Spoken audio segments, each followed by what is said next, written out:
Welcome to Through the Glass Recovery podcast, where we believe that connection is the opposite of addiction, vulnerability is the antidote to shame, and that recovery isn't just rewarding, but also a lot of fun.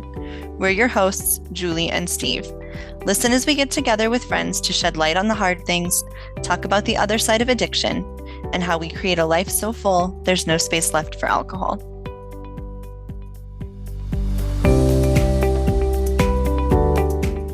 In this episode, we talk with Molly, Chelsea, and Brian about navigating difficult emotions. We talk about how we find validation for our emotions, how we've learned to cope with them, either by distracting ourselves or learning to sit with them. We talk about coping tools such as sharing the burden with others, taking care of ourselves, and even EMDR therapy for overcoming trauma. We talk about learning to be okay with being uncomfortable and acknowledge that emotions won't kill you, but the way you choose to react to them could. And before we dive into this episode, we just ask that if you find the content here valuable, that you take a minute or two to rate our podcast on whichever platform you use to listen to it, and take a minute to leave a review as well. It lets the podcast platforms know that you think we've shared valuable content here, and other people that might benefit from our podcast will be more likely to see it. Tonight we're here with Molly, Brian, and Chelsea.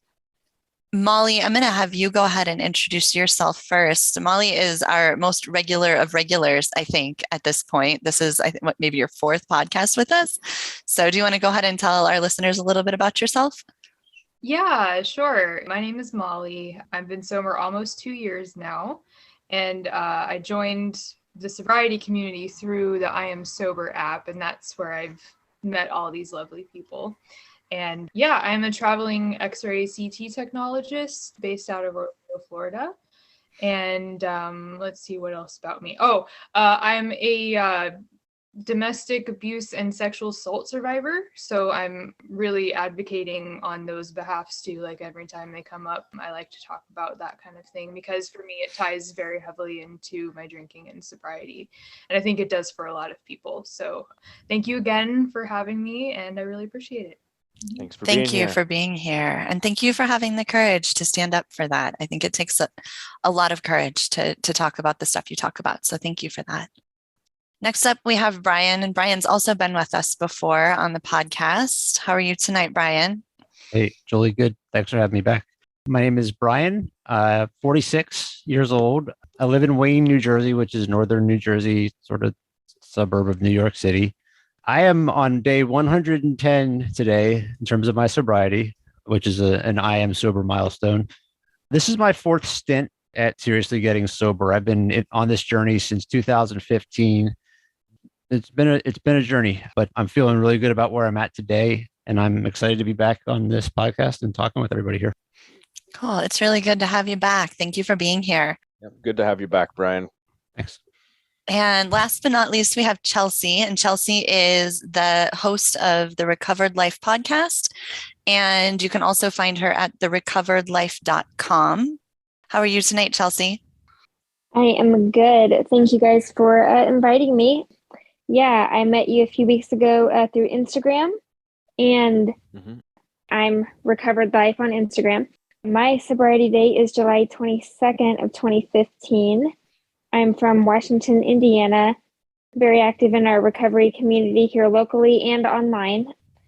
And I'm also like a mental health awareness advocate more generally, kind of as it pertains to people in recovery, and then, just like, quote, normal people that haven't struggled with addiction of any kind. And as a former soldier in the Indiana National Guard, I do have a special focus on veteran and service member mental health advocacy. So yeah, that's a little bit about me. Really cool. Awesome. Yeah, thank you so much for being here tonight. I'm really looking forward to getting to talk with you a little bit.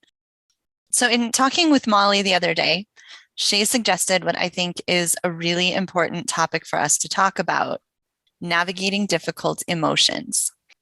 This is something we all struggle with. I think most of us with alcohol problems use drinking to numb the emotions we didn't otherwise know how to deal with. The hard ones: grief, sadness, depression, anxiety, regret, dread. When we decide to get sober, we have to find ways to deal with those emotions without turning them off. I think that's one of the hardest realizations to come to in sobriety. We no longer get to turn off the emotions and escape them. We have to learn how to accept them and live through them while feeling them fully. So we're here tonight to talk about how we cope, how we get through the hard stuff without anything to dull the pain. I have a feeling this is going to be a tough subject to talk about. There really aren't any easy answers. No, there isn't. It's very person dependent too. And I think it can change a lot. I feel like we kind of we were just talking about control earlier. You can kind of settle into a routine, and sometimes that routine works for certain phases of your life, but other times, if you grow in certain areas, you might have to adjust your routine and adjust your coping mechanisms, which is fine. It's just a new level of growth, which is inherently painful. I think growing and healing is very difficult. So that would be like the first hard emotion I would want to bring up, is just like how to process, the hard things like grief and trauma and betrayal, or, if whatever your unique circumstances, like just moving through that on a day-to-day basis is the struggle. Yeah. Well, I think this is really going to be like what you said at the end, Julie. This is it's going to be a tough subject, and I don't know. I definitely don't know. I don't know what I'm going to say. This is my third time on in this podcast, and I think Julie and Steve, you both kind of know that I like to prep and write some. I have no idea what I'm going to say this time because I don't know what to say. But I will. Maybe this is why I'm on stint number 4 with sobriety. Yeah, I definitely drink. Escapism is the word I use, but numb, escape, whatever we want to say. That's certainly the reason that I drank, and maybe the reason I kept going back to it after I tried to get sober, once and twice and then 3 times, is because, and I haven't thought about that until literally this moment, but maybe because it's just like, well, I don't know how to deal with depression and loneliness and insecurity, stress and sadness and loss. And I don't want to. I mean, yeah, I do know how to deal with it. It's by getting wasted and hammered and not having a deal. So I'm going to stop there for now. I'll have more to say, but this is going to be a fun one, and I hope I'll learn something. I'm sure I'll learn something from all of you talking through this tonight. I think somebody sent me an article some time ago that I thought was really interesting. And it was about dealing with hard emotions, and it talked about how healthy people deal with really difficult emotions. And it brought up things like grief and loneliness and betrayal, things that there's just nothing we can do about them, and we just have to deal with them. And it was really interesting to hear how healthy people, like emotionally strong, healthy people, handle stuff like that, because I don't think I've ever been one of those people. But they talked about, depending on what the emotion is and kind of the severity of that emotion, some people will just sit with it and actually cope with it in whatever way works for them. And some people will focus on distraction and finding some way to not think about it at the time. And I think that's a really good point to start with, is what do we do to distract ourselves? And I didn't even realize until reading that article that distracting yourself from difficult emotions is actually a healthy way to cope sometimes. I think it's a necessary way, because otherwise we end up just drowning. So I think that's one aspect, is what do we do to distract ourselves? And then also the idea of coping with them and just sitting with those emotions and not letting them drive us to the point where we want to escape. I think a little bit of what, were you going to say something, Chelsea?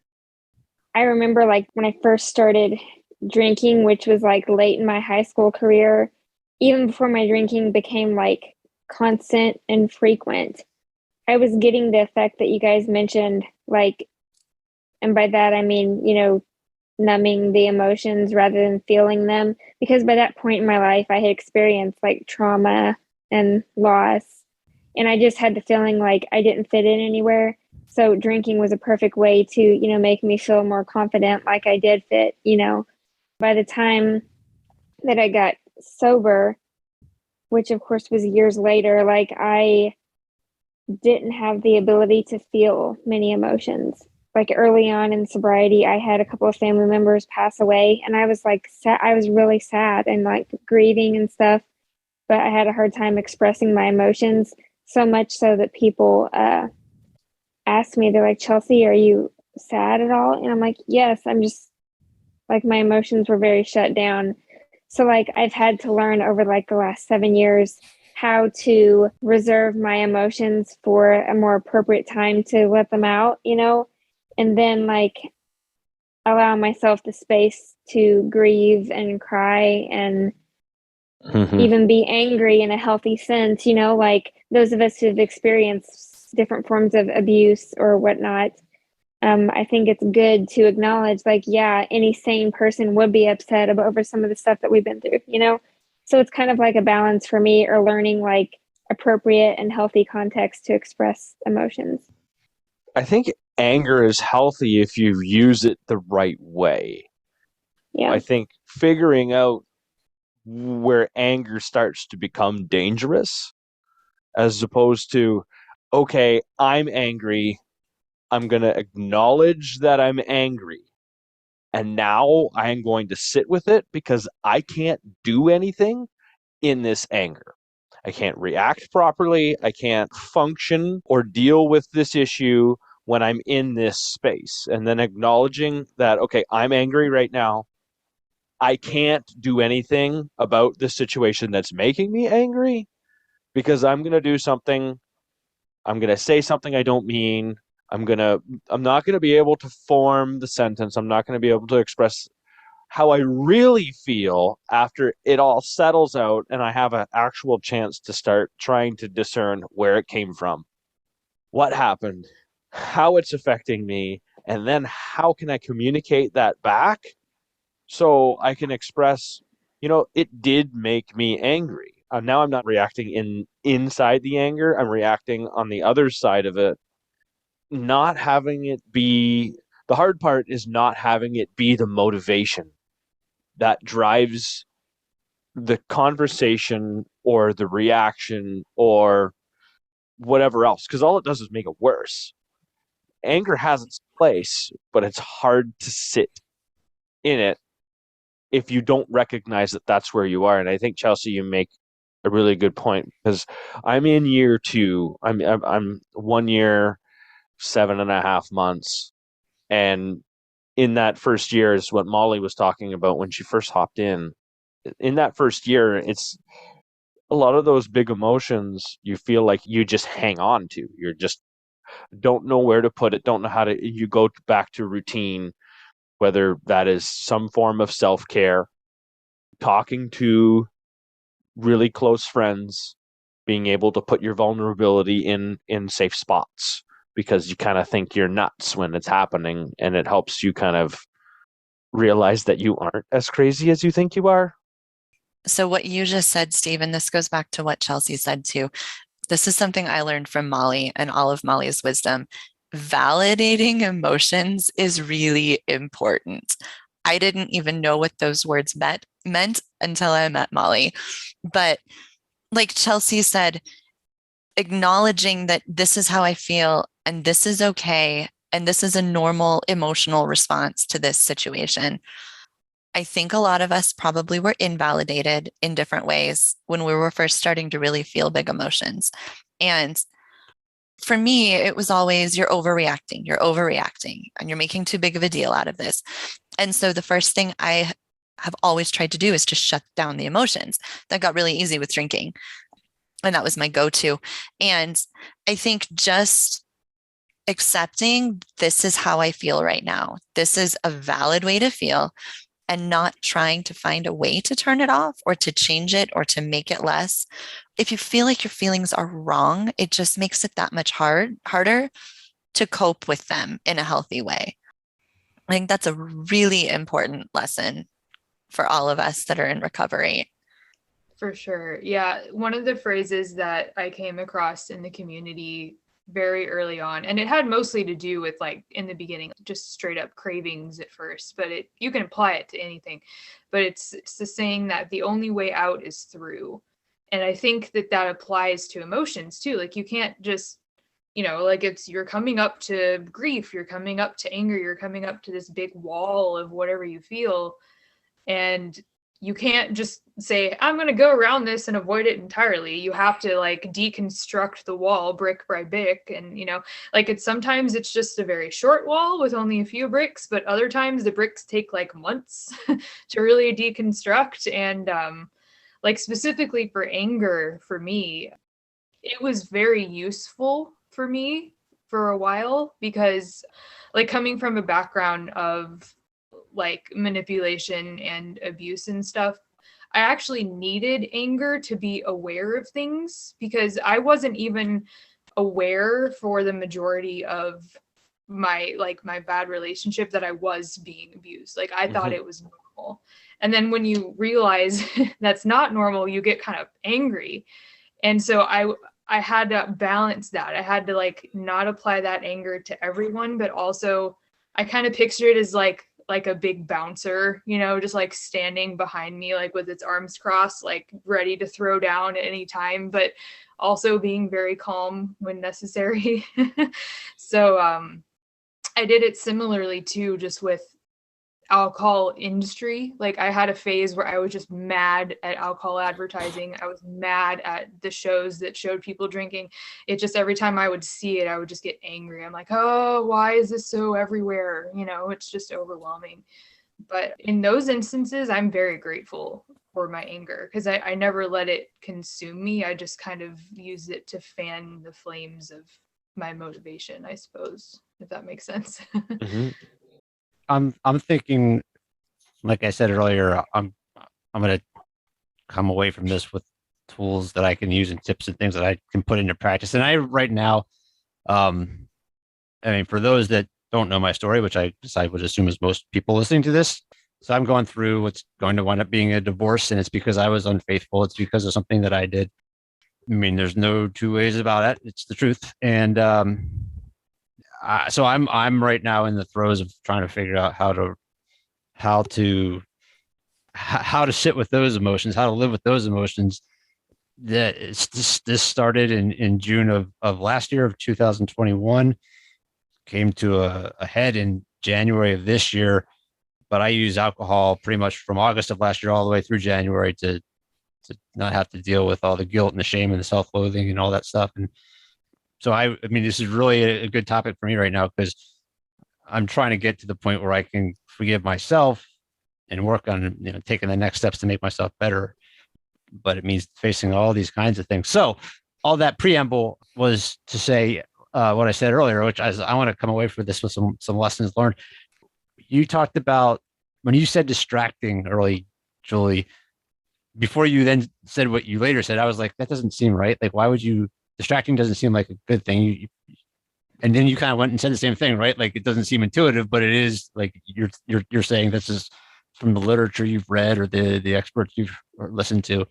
They tell you that sometimes you need to distract. I guess so. What I'm trying to get to here is how do you? Because what I'm hearing from you, Molly, it makes perfect sense too. Like, validating the way that you feel is important, but to do that, you have to face, this is how I feel. How do those two kind of coexist? Validating my feelings, but then maybe knowing that I also need to distract myself from them at the same time. I don't know if I'm making any sense, but there's an intelligent question up there somewhere. I don't think it's quite coming out. I think you're making a lot of sense. I think once that feeling is validating or validated, there's a sense of relief. At least there is for me. I had a sense of relief. The greatest fight that I had wasn't somebody else validating it for me. Somebody was telling me that, what, the way you feel, Molly's done this, so is Julie. The way you feel is valid, but then being able to accept that this is the way I feel.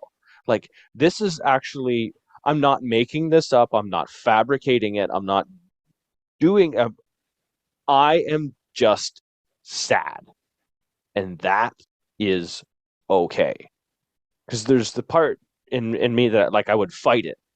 I would fight that, it's not okay. That's the fix it mentality. Like, how do I fix this? And then I drank to fix it. So I didn't have to deal with it. Now it's like there, it exists. I'm just going to go back to what Brian said. I was thinking about that too when I was reading that article. And so this was, I tried to find it earlier because I was kind of hoping to refer back to specifically what it was, and I couldn't find it. But it was a scientific study, like it was a scientific research article. And I think what I came to understand is that we have to feel things. We don't have any choice if we're going to get through a difficult time, but to feel those emotions. There are times when you're feeling something really extreme, when you've lost somebody very close to you, when you're feeling that intense regret that just feels like you're drowning in it. And I think it gets to a point where you have to just not face it for a little while and find a healthy way to distract yourself from it so you have a break from just focusing on it constantly, because we'll drive ourselves crazy if all we do is just, I tend to ruminate just the same thoughts over and over and over again. And I'm not making any progress. I'm not doing any good. And I think that, that's something that makes you want to escape. So I think having some healthy distractions, and I think we probably could talk about those, what those look like, because I'm betting they're different from all of it for all of us. But I think that's where the distraction comes in, is just an opportunity to give yourself a rest from trying to process. It's like Molly said, taking bricks down. Sometimes you just need to rest. Yeah, I like that. Yeah, or like if you want to give the metaphor even of, or we can go back to the brick thing because I like that one. If you're picturing yourself like literally like building something like that, you're not just going to go at it like for hours and hours and exhaust yourself. You're going to take breaks. You're going to have maybe some music playing, you're going to maybe have some nice sparkling water. If you get kind of overworked, you're going to have a meal. You hopefully will have a friend working on the wall with you, so you're not doing it all by yourself. So it's like the wall itself is kind of like there, and it's you acknowledging what's going on, but then there's the tools you carry with you to help you get through it easier, so you don't have to do it just by hard work and grit. You can treat yourself kindly while you're facing it, I think. That really makes good sense. I like that.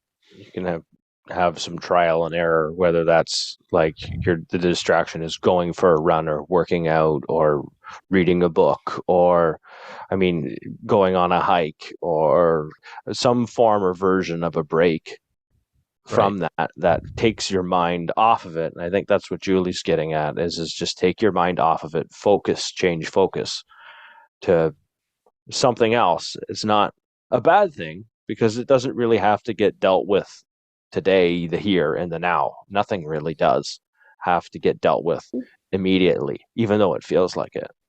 That's Captain Obvious statement, but the word healthy is key here, right, Julie? Like you said that, because the distraction can't be getting drunk. And then maybe that's where I was getting a little hung up when we were talking about it too. When you first said distraction, I'm like, well, shit. That's kind of what I was doing, right? Yeah. But I think that's escaping. I think there's avoiding, a difference between, No, that's a difference for sure. Yeah. No, this is good. I like that a lot. And the analogy is great, Molly. What I've done lately, like, it's different. I wouldn't call it like a distraction from my emotions, but it's helped, like, related to trauma. I'm in therapy as well, as my recovery program and community and stuff. But I don't know if you guys have heard of a therapy called EMDR, but it's trauma therapy essentially. And what it does, like, and there's scientific studies behind it, it like helps the brain like reprocess trauma. I won't try to explain it all, but it's incredibly powerful. So like, I used to have huge fear related to driving in unfamiliar areas, right? Like I would get like terrible anxiety, and it caused me to like miss out on social events and important things because I couldn't drive due to the trauma and the car accidents with semi trucks that I've gotten into on multiple occasions, right? So after the therapy, it's like my brain, like now the best way I can explain it is it knows where to store those traumatic memories. So now I've been able to not distract or eliminate them, but calm them down to a degree where I can kind of move on with my life in some ways. And I liked what was mentioned earlier about having our emotions validated kind of calms them down. Like, I think so many of us in recovery, like, have a lot of childhood issues, trauma, like maybe there was like neglect or emotional abuse of some kind. And then, like, I know for me today, if I'm feeling sad or whatever, all it takes is someone, or angry. I mean, anything, any hard negative emotion. All it takes is somebody listening to me for the sake of listening, not for the sake of fixing me or changing how I feel or anything, but just to say, yeah, that must be hard. I'm sorry you're feeling that way. A lot of times that's enough for me to like become less angry, at least for that moment, you know? That way I no longer feel like I'm trying to stuff down my emotions. I'm not feeling like this other person is trying to dismiss me or anything like that. That's why I think when it comes to like mental health and sobriety, having community is so important because, oftentimes people who have not experienced what we have as far as like alcohol addiction or trauma or what have you, they kind of have the get over it mentality. Whereas people who are in the same boat as us are looking for healthy ways to handle this stuff just like we are. And yeah. I think an important thing is when like I experienced some pretty big emotions this past weekend, and one of the things that I find really important is that when I'm sitting in a big emotion, that I don't do it alone. I think it's important to realize that doing it alone is really, really hard, and it can be really dangerous. Finding a safe place to put it, to share it, because sometimes it's just a matter of perspective or just sharing that pain. Like sitting alone is never any fun. And when at least in my experience, if I do, like, finding the courage to share the hard stuff, especially when it's live, especially when you're experiencing it, when you think you're just going to burden someone with your story for the day or whatever that may be. I think I know for me that if I don't share it, then I never give anybody a chance to show me that, I matter or I care, or they care. Because in those moments, sometimes that's all you need to hear too, is that just to know that someone is there. Hey, I'm listening. Yeah, that is huge. Yeah, I've actually had a really interesting and quite uplifting experience at this most recent job I've been at. As a traveler, you have to walk into a new department and introduce yourself, and you slowly get to know everyone in the department, etc. And inevitably, just because drinking is such a big part of pretty much every culture everywhere, there comes a time when either you're invited to something or it comes up in conversation, or there's someone's telling a story about a time they were drunk, whatever. And it eventually came out, like, to the point where I was just like, oh, I don't drink, I don't drink anymore. And like the immediate question I got, like, right off the bat was like, well, did you have a problem? And I just very quickly was like, well, define problem. Like, everyone's problem is different, like, and like the guy, who said that, he wasn't like rude about it. He was just like, no, you're right, and I found that if I like explain my reasons for it, even just simply, like, I was unhealthily dealing with trauma. Like, I've said that before. I'll be like, I was using it as kind of a crutch to deal with things, or I didn't like how it was stopping me from doing certain things in my life.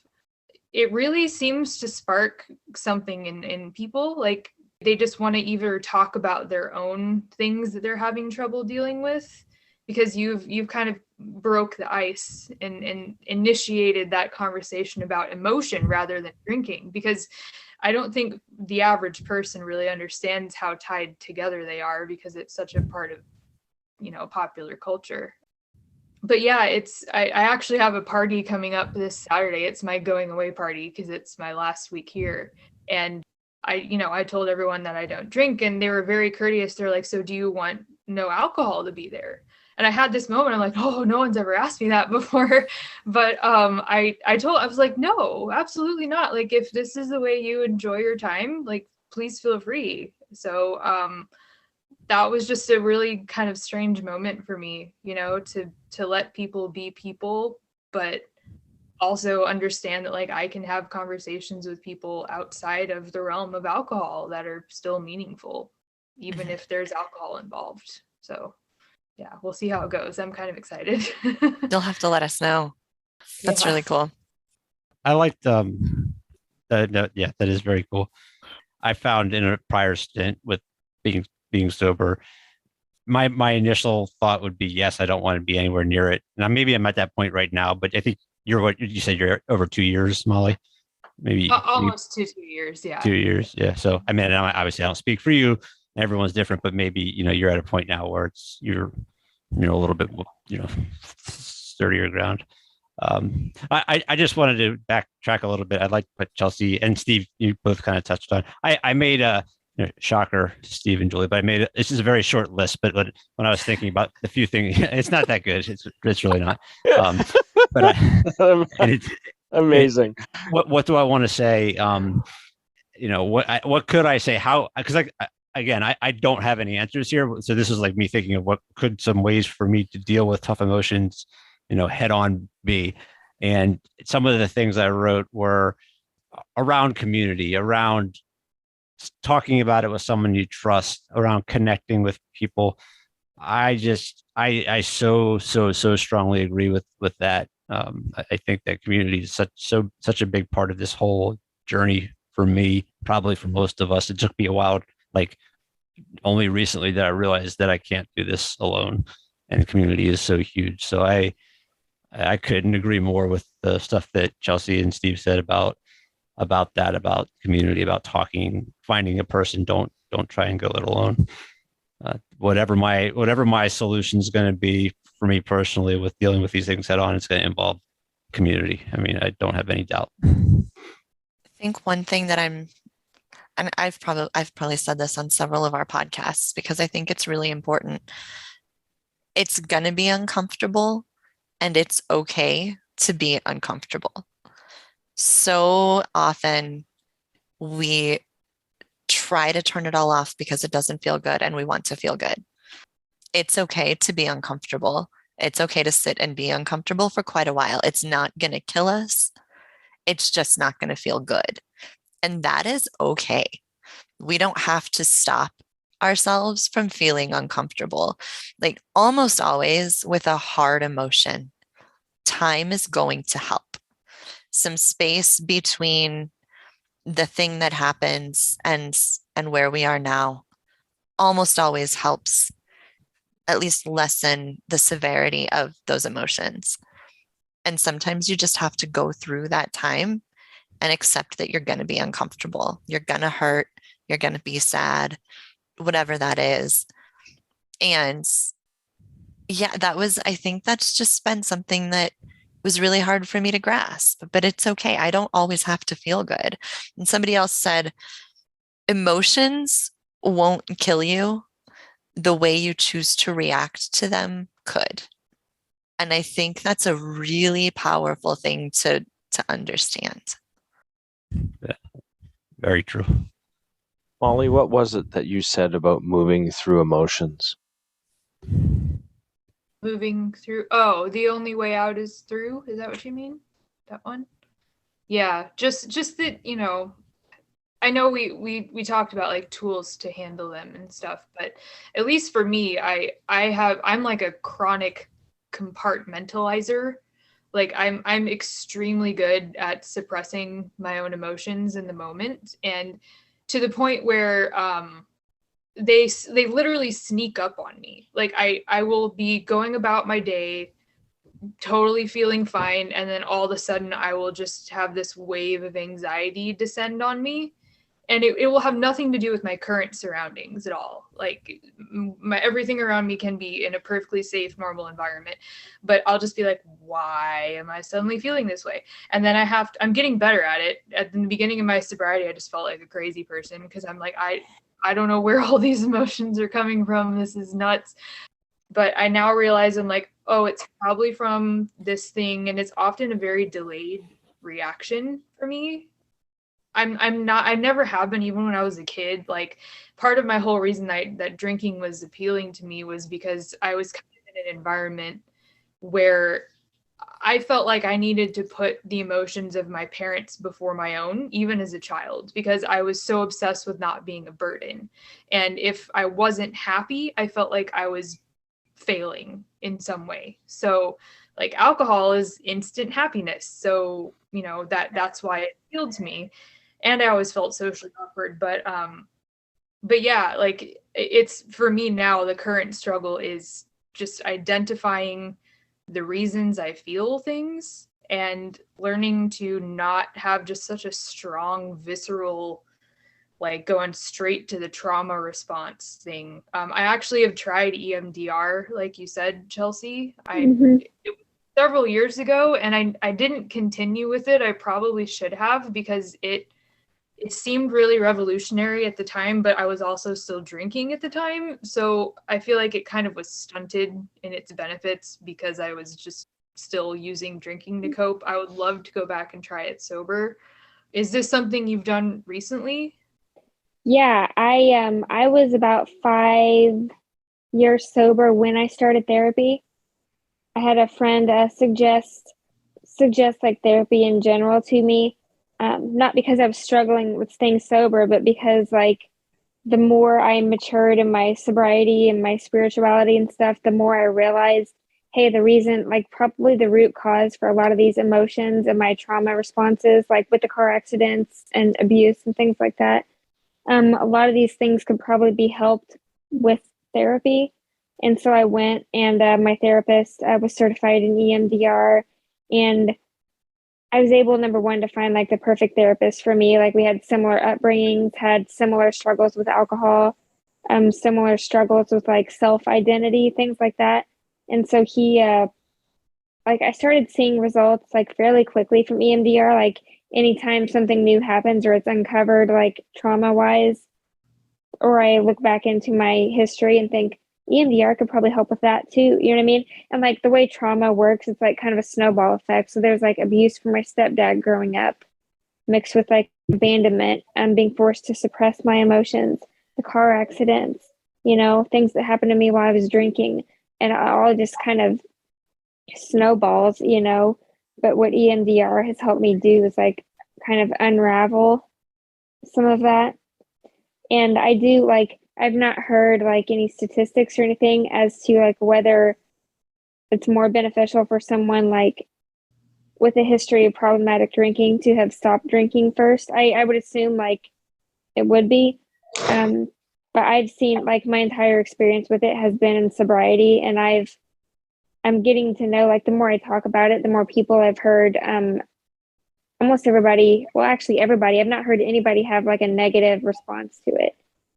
I think it's pretty cool. Like I don't think I mentioned this earlier, but like statistically right now, it's one of the most used therapies for people like coming back from war with PTSD and stuff like that.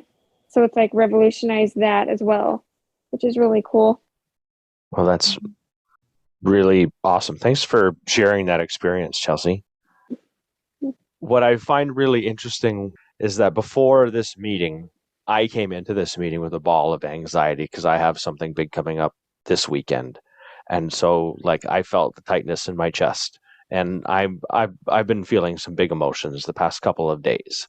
And so what we talked about a bunch of things here, and I feel better because we talked about it.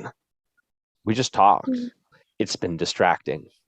It's been validating. Just because I'm here, I feel a sense of community. We talk about stuff that's uncomfortable, and when we talk about stuff that's uncomfortable, we feel better. We can't do this alone. Like, this is all of the stuff that we talked about today. And I literally feel better now than what I did or how I felt when we started. So a lot of the things that we shared, or a lot of even the overall care, is just really, really cool. So I want to thank you, Molly. Thank you, Chelsea. And Brian, thank you guys for your vulnerability. Thank you guys for sharing your experiences. And thank you guys for your time. Really appreciate it. You're welcome. Thanks for having me. We'd also like to thank our listeners for sharing space with us. Remember to subscribe or follow to keep getting new content. And if you have any comments or topic suggestions, email us at throughtheglassrecovery@gmail.com. We'll see you next time as we continue to explore life on the other side of alcohol.